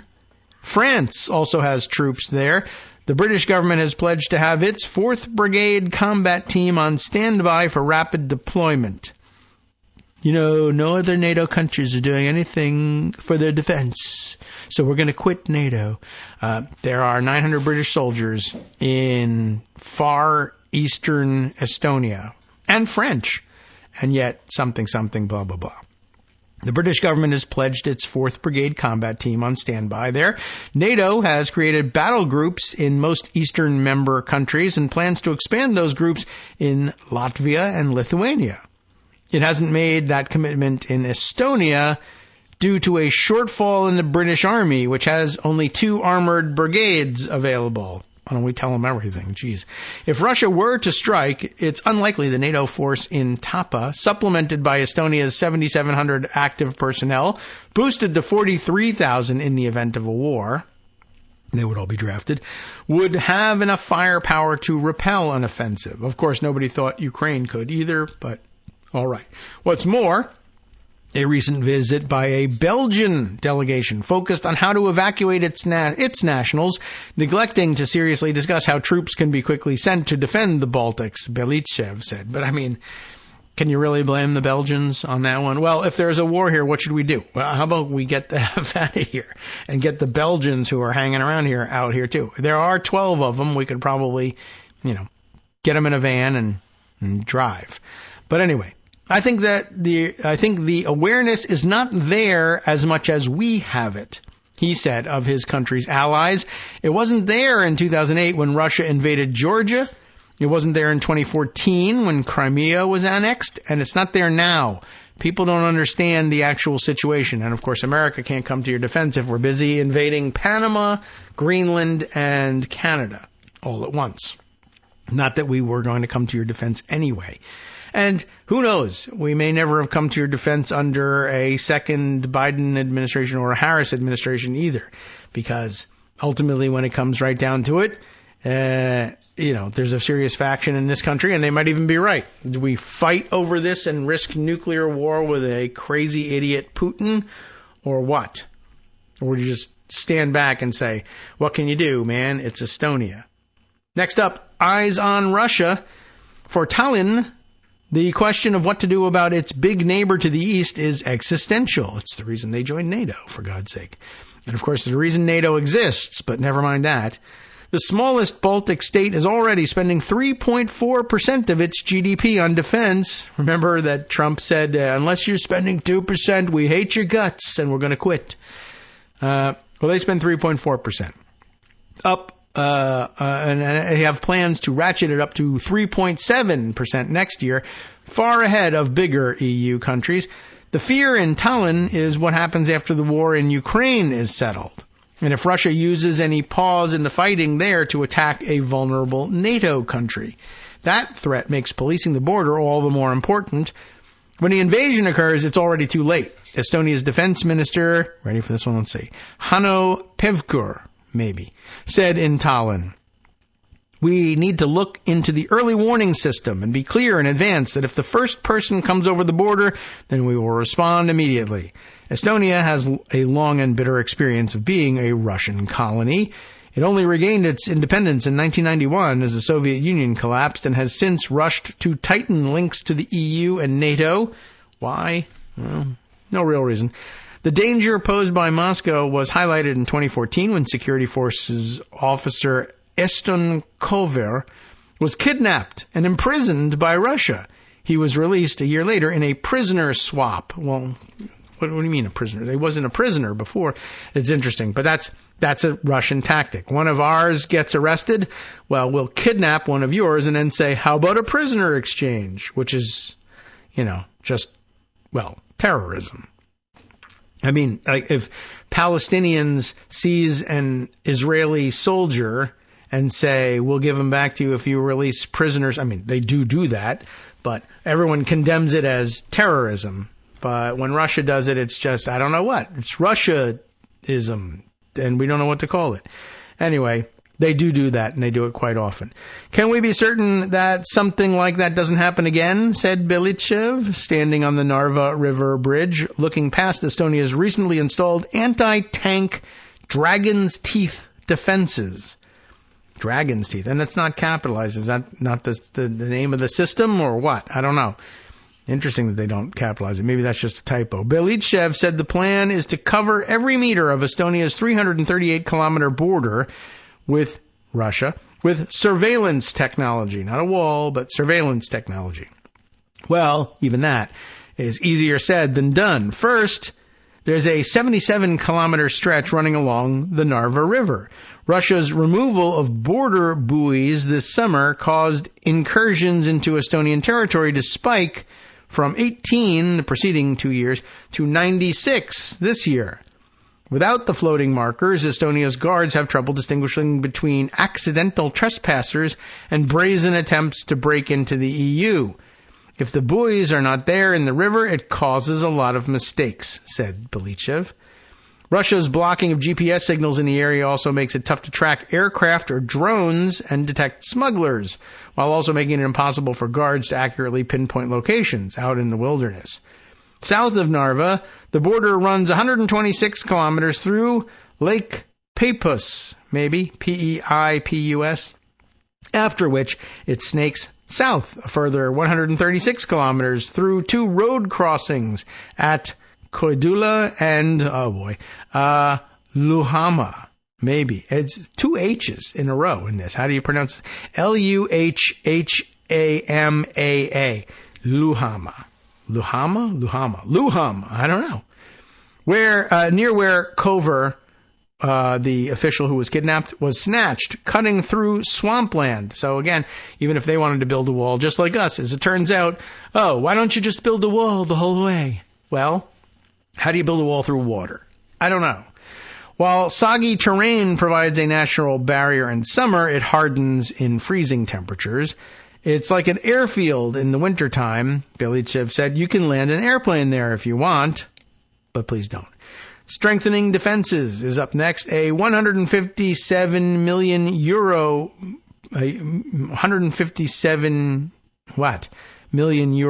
yes, program is aimed at bolstering border protection at Narva. Belitchev said Estonia is building what he calls a drone wall that uses digital systems to block enemy drones. The plan is to recruit a police reserve of 1,000 security personnel nationwide as a backup in case of a major event, in addition to the 29,000 volunteers already training as part of the Estonian Defense League. Bolstering numbers isn't easy in a place like Narva, since applicants have to be fluent in Estonian and be citizens to serve in the police. And I guess if 96% of them speak Russian, what do you do? In the region, we're always struggling to recruit new officers, he said. Inside Narva's imposing riverside fortress, which at various points over the last 700 years, it's an old place, has been held by Danes, Germans, Poles, Swedes, Russians, Soviets, and now Estonians. It sounds like it's the League of Their Own theme song, right? They write for themselves. Canadians, Irish, and Swedes, and Danes, and Germans, and Poles, and Russians as well. Anyway, the City Museum's CEO, who is it? Oh my goodness. Maria. Why am I even bothering? Maria, the CEO of the museum, Smozevskish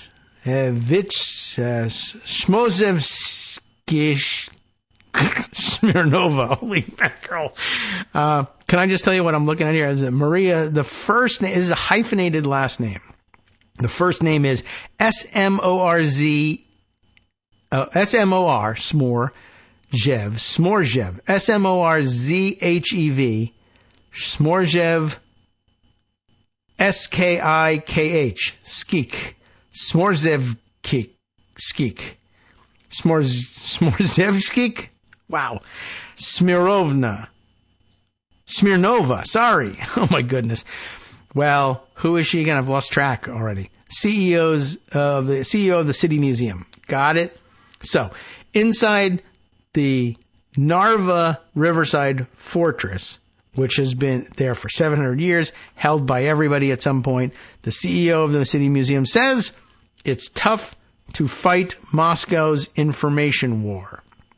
This year, this woman, who can pronounce her own name just fine, came under online attacks for running an exhibition titled Narva 44, dealing with the destruction of the border city during World War II by Soviet forces.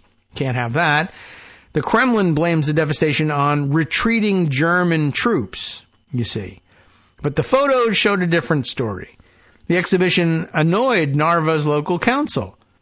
The CEO, oh my goodness, the CEO's team also attracted criticism for placing a giant banner on the side of the fortress facing Russia, proclaiming Putin is a war criminal during Russia's Victory Day celebrations in May.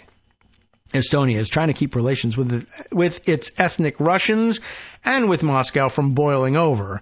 While Finland has closed all of its land border crossings with Russia, Estonia keeps a bridge in Narva open to foot traffic, which means there's a constant focus on policing the flow of people. Festering discontent is clear from those trying to cross. At the entrance to the border checkpoint, there's a long queue snaking out into the town square as hundreds wait in the snow for passage into Russia. Travelers traversing the long icy walkway over the bridge into Russia, many dragging big rolling suitcases, groan in Russian that the Estonian authorities have forced them to wait for hours due to cumbersome exit checks. Belichev blamed the Russians for creating traffic problems to make his team look bad and incite ill feeling, but added it's not his job to make transit to an aggressor state easy. If you want to enter Russia, it shouldn't be comfortable, he said. Well, mounting problems there. That's a flashpoint to watch. Keep in mind the possible sabotage of all of these cables between Estonia and Finland. And the closure of all the border crossings between Finland and Russia, and of course, Russia's continuing efforts to educate its kids in how to spot and detect and avoid falling prey to misinformation and disinformation. Okay, so let's see. Other things to discuss. How many of them can we still fit in what we've got left today? Probably not a whole lot of time to get through some of these. Well, let's see. All right, we can save a couple of these things for tomorrow, of course. We'll probably be hopefully we'll have a slow news day, and we'll be at a loss for what to discuss. Let me see what I can fit in here from Matt Glassman. Always good to check in with Matt Glassman, but he's always got lengthy things to say.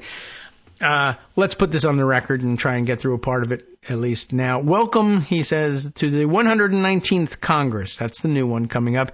It's all the fun of the 118th, just with unified government, allegedly, reconciliation, the use of the procedure, and Elon Musk as well. And he's got a long list of things that he wants to share with you, and we're going to get through some of these things. He's bullet pointed them for some reason. One, he says, I was going to write a detailed perspective piece today, and when was that he wrote it? December 19th, so a while ago, on the political dynamics of the 119th Congress. But yesterday's collapse, this was a couple days ago, of the continuing resolution, remember that, featured so many of those dynamics that perspective doesn't really make sense this morning. We are now living in the 119th Congress for all intents and purposes, and we might as well talk about it that way. Number two, to briefly zoom out, the key institutional features of the 119th Congress are, 1, unified government, sort of. 2, a very narrow majority in the House. 3, a factional split among the House Republicans that has taken the balance of power away from the party leadership and continually threatens to topple the Speaker. 4, a president whose legislative approach is both different than almost all other modern presidents and also aggressively chaotic. And 5, a rapidly changing media and political environment that continues to empower backbenchers more than ever and also drive more legislative politics into the public sphere. Okay, bullet point number 3. Unified government, it really is the most important feature. Just as it was easy to see how divided government was going to affect the 118th Congress, lots of gridlock, not a whole lot of major legislation, 0 party line legislating, lots of judges in the Senate, lots of investigations in the House, lots of clown car stunts in both chambers because there's nothing else to do. Unified GOP government will broadly structure the 119th. Most importantly, it unlocks a realistic potential for party line legislating because the majority party can use the reconciliation process to bypass the filibuster on budgetary-related legislation or anything they can claim is budgetary-related, assuming they can agree among themselves on a budget resolution at all, reconciliation instructions in that resolution, and the actual legislation itself. This is a tantalizing prize, and there's no chance the GOP won't try it. The last 5 presidencies have started with unified government, and all of them have tried to do some party line legislating in this manner. Sometimes it fails, like with the ACA repeal in 2017. Sometimes it succeeds, and then some acronyms that don't necessarily come to mind what they stand for, but the TCJA in 2017, ARPA in 2021, IRA, the Inflation Reduction Act in 2022, but it is absolutely where we are headed. Unified government also has the feature of largely shutting the minority out of oversight. The bulk of the oversight authority doesn't really adhere to individual members. Instead, it's controlled by the chambers and delegated to the committees. Without control of either chamber, the congressional Democrats won't have much institutional capacity to oversee or investigate the Trump administration for the next 2 years. Number 4 here, of course, unified government was the one piece of the 119th Congress not on display the other day, as Democrats still control the Senate until January 3rd. Point 5, sometimes we oversell ideas like a narrow majority, but not this time. The margin on January 3rd will be 219 to 215, Matt Gaetz having resigned, if that sticks, and will slump to 217 to 215 once Representatives Stefanik and Waltz join the Trump administration before beginning to rebound with the special election in Florida at the end of January. So, there's so little room to maneuver and less hope than ever for cross-partisan votes that the GOP House leadership is going to have the double headache of not only having to count every last vote, but also having to whip perfect attendance at times. I don't know what this special election in January is for, because I was under the impression that the Gaetz one will be in April, though there may already be an existing vacancy in Florida that was slated for a special election in January. Anyway, I have to check up on that one. Number 6, in theory, the narrow majority in the House should be less of a problem in the 119th Congress.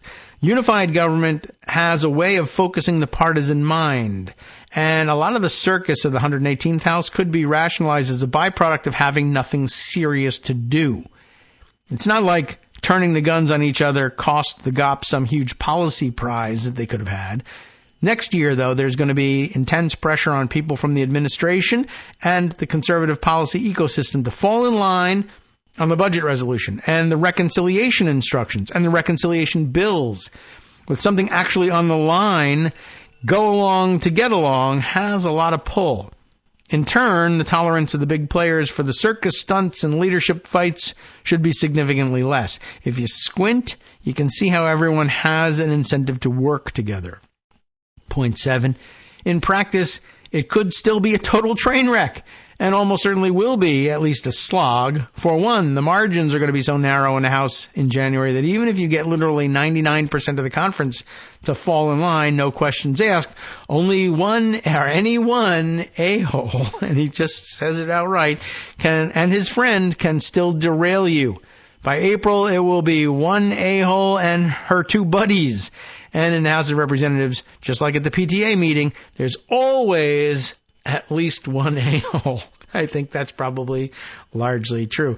Let's do point number 8 here and then get the hell out of here. One problem is everyone has gotten a taste of in the 118th is how easy it is to wield the balance of power. At least if your goal is to blow stuff up and pick fights with the leadership. The House Freedom Caucus crowd didn't accomplish anything from a policy or substantive point of view. Heck, the main policy result of their temper tantrums was that a whole variety of bills moved to the left. But the reconciliation bills aren't moving to the left. They're either happening or they aren't. And a lot of people might start wondering if blowing stuff up could actually be a path to moving stuff, actual word stuff, in their direction. And a fair amount of people in the House GOP have a basic political outlook that blowing stuff up is good. Want to try for point number 9? This is the core dilemma. The balance of power in the House GOP is held by people for whom blowing stuff up is their basic political outlook. They don't compromise. You either give them what they want or they vote no. That's not really an issue when they are a faction in the minority. It's frustrating when they are grumpy outliers in the majority. It's chaotic when you have a narrow majority in divided government. But when you have a narrow majority in unified government and you want to do party line legislating, it forces the issue. They either have to fold and go along and join the real world of compromise, or they have to blow up the party program, where there are real things on the line, I would add. Good point. And there's more to it. Networksradio.com. You have been listening to Kagro in the Morning with David Waldman. I know. It's like reading an empty wheel thing. I should never have started the thing. Of course, Matt Glassman has more than that. What did we get through? 9 points. He's got 25 here. But that gives us a good launching point for tomorrow. We'll be back tomorrow to send you off into the weekend. And stay tuned now for Justice Putnam and the West Coast Cookbook and Speakeasy up next. He's got a whole new show prepared for you. Stay tuned.